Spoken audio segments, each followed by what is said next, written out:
Hi, welcome to Learn English and Practice with Marie. Today we're going to do Advanced Vocabulary Builder, lesson number 60. We'll go through 10 advanced words and talk about their definitions, parts of speech, and a couple of example sentences. We'll finish with a story so we can have some extra practice. This is a series, so if you like this video, please subscribe for more. Let's hop in. First, listen to me read the words. Audacious, Banal, Embellish, Boon, Balk, Plenitude, Lithe, Derelict, Extant, Aggrandize. First, audacious. This means showing a willingness to take surprisingly bold risks, as an adjective, showing an imprudent lack of respect, as an adjective. So someone who's audacious is bold, they're a risk taker, they're doing things differently. I think a good pop culture reference would be Miley Cyrus. She started as a child star in Disney and managed to evolve during her career by doing some pretty audacious things with her public image. So let's do these sentence examples. The audacious plan to build a city on Mars captured the world's imagination. His audacious fashion choices always turned heads wherever he went. Banal. This means so lacking in originality as to be obvious and boring, as an adjective. So someone or something that's banal is very boring, very predictable, almost the opposite of audacious. Being banal is typically not a great thing. You definitely want to be interesting and exciting. Examples are, the conversation at the party became banal, revolving around mundane topics. The office meeting descended into a banal discussion of routine tasks. Embellish. This means make something more attractive by the addition of decorative details or features as a verb. Make a statement or story more interesting or entertaining by adding extra details, especially ones that are not true, as a verb. So to embellish something that's a material item would be to add decoration or add extra detail. To embellish a story or to embellish any sort of statement would be to add extra details that add extra drama or twists and turns, but perhaps those additions, the embellishment, isn't completely true. All right. Examples we have are, the storyteller had a tendency to embellish her tales with colorful details. She decided to embellish her resume to impress potential employers. Boon.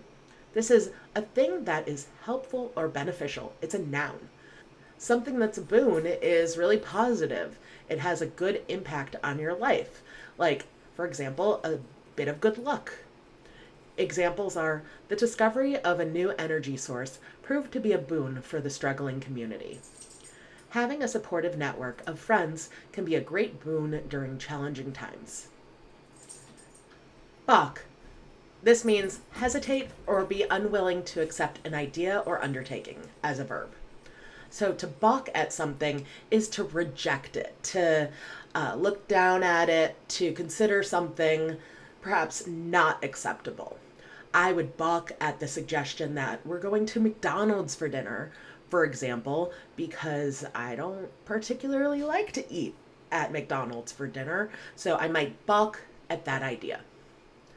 Examples are, faced with the difficult decision, she began to balk at the idea of moving abroad. The team didn't balk at the challenge, but embraced it with determination. Plenitude. This is an abundance, as a noun, the condition of being full or complete, also as a noun.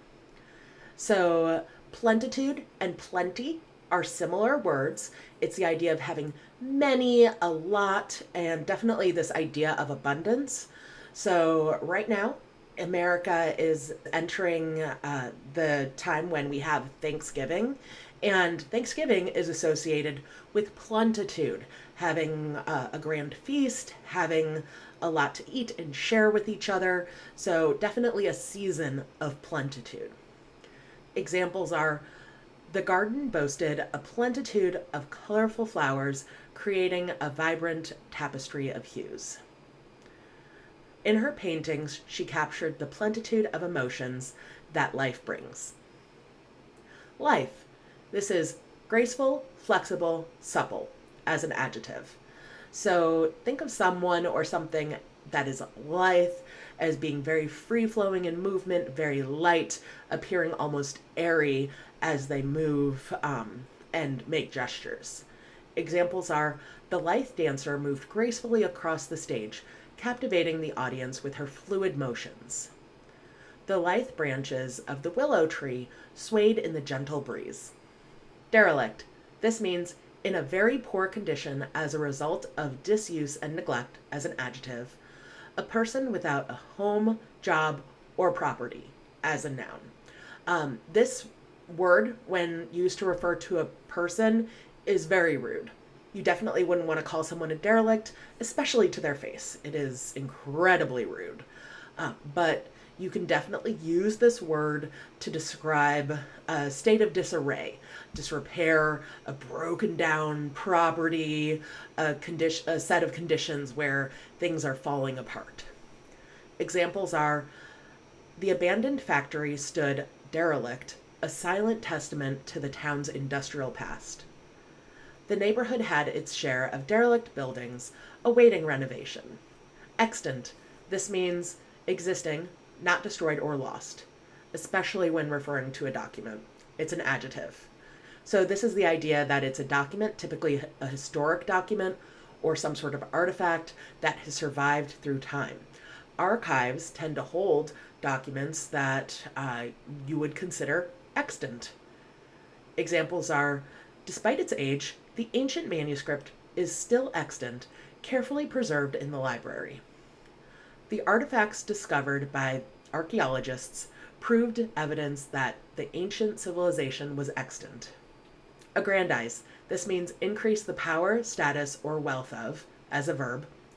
Enhance the reputation of someone beyond what is justified by the facts, as a verb. So to aggrandize someone would be to build them up, make them feel powerful, make them feel important. I know if you exist in a hierarchy at work and you're trying to impress a boss, then you might aggrandize him or her by giving them compliments, telling them they're amazing. That is something you could do. Hopefully you don't have to do that and you just are in a nice workplace like I am. So examples are, the politician was known to aggrandize his achievements, often exaggerating his contributions. It's important not to aggrandize one's success at the expense of others' contributions. Let's do a story for extra practice. And just a reminder, the word derelict to refer to someone is rude, but I've put that word into context so that you can understand how it could be used. El Paso was known for having derelict men come and go, though the town hadn't had a tussle for months. One day, a banal afternoon took a dramatic turn as the noonday sun hung high. Two cowboys, known for their audacious duels, found themselves facing off in the dusty streets. The locals, with a mixture of curiosity and trepidation, gathered to witness the impending shootout. The air was thick with tension as the cowboys stood, each waiting for the other to make a move. One, a master of embellished tales and grandiosity, was known to aggrandize his prowess. The other, however, had a plenitude of quiet confidence, his reputation extant for having faced down many a challenger. The derelict buildings around them bore witness to countless similar skirmishes.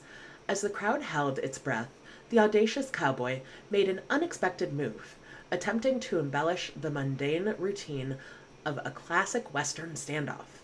He somersaulted, trying to add a lithe flair to his draw.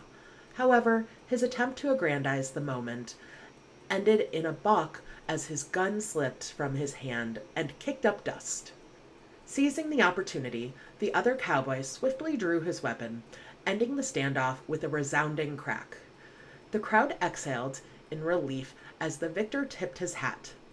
In El Paso, where shootouts were more commonplace than a boon, This clash stood out. A brief interruption in the otherwise extant cycle of cowboy bravado. So let's read these words one more time. Audacious, Banal, Embellish, Boon, Balk, Plenitude, Lithe, Derelict, Extant, Aggrandize. Great job today. There are other videos like this on this channel, and there will be more. I'll put playlists and videos right down here. Please feel free to ask questions in the comments below and subscribe if you'd like to see more. Thanks so much, and I'll see you in the next video. Bye!